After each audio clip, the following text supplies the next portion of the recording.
ಎಲ್ಲರಿಗೂ ಅಂತಾರಾಷ್ಟ್ರೀಯ ಯೋಗ ದಿನಾಚರಣೆಯ ಹಾರ್ದಿಕ ಶುಭಾಶಯಗಳು.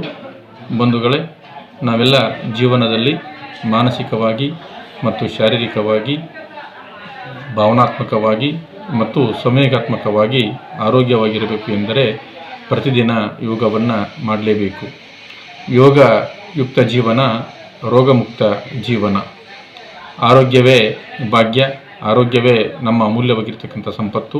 ಇವತ್ತಿನ ದಿನ ಒತ್ತಡದ ಬದುಕಿನಿಂದ ನಾವೆಲ್ಲ ಮುಕ್ತರಾಗಬೇಕು ಎಂದರೆ, ಆರೋಗ್ಯವಂತರಾಗಿರಬೇಕೆಂದರೆ ಎಲ್ಲರೂ ಕಡ್ಡಾಯವಾಗಿ ಯೋಗವನ್ನು ಮಾಡ್ತಕ್ಕಂಥ ಒಂದು ಹವ್ಯಾಸವನ್ನು ರೂಢಿಸಿಕೊಳ್ಳೋಣ. ತೇಜ್ ಪ್ರಭು ನ್ಯೂಸ್ಗೆ ಸ್ವಾಗತ. ನೇಸರ್ಗಿ ಪ್ರಥಮ ದರ್ಜೆ ಕಾಲೇಜಿನಲ್ಲಿ ಯೋಗ ದಿನಾಚರಣೆ.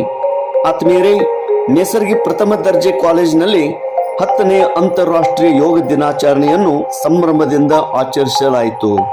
ಬೆಳಗಾವಿಯ ಯೋಗ ತರಬೇತಿದಾರರಾದ ಕುಮಾರಿ ಭಾರತಿ ತಳವಾರ್ ಅವರು ವಿದ್ಯಾರ್ಥಿಗಳಿಗೆ ಯೋಗದ ವಿವಿಧ ಆಸನಗಳನ್ನು ಹೇಳಿ ಅದರ ಮಹತ್ವ ಕುರಿತು ಮಾತನಾಡಿದರು.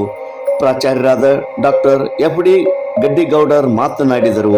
ಬೋಧಕ ಮತ್ತು ಬೋಧಕೇತರ ಸಿಬ್ಬಂದಿ ಹಾಗೂ ಎಲ್ಲ ವಿದ್ಯಾರ್ಥಿಗಳು ವಿದ್ಯಾರ್ಥಿನಿಯರು ಯೋಗ ದಿನಾಚರಣೆಯಲ್ಲಿ ಪಾಲ್ಗೊಂಡಿದ್ದರು. 10ನೇ ಅಂತಾರಾಷ್ಟ್ರೀಯ ಯೋಗ ದಿನಾಚರಣೆ ಯಶಸ್ವಿಯಾಗಿ ಮತ್ತು ಸಂಭ್ರಮದಿಂದ ಆಚರಿಸಲಾಯಿತು. ತೇಜ್ ಪ್ರಭು ನ್ಯೂಸ್, ನೇಸರ್ಗಿ.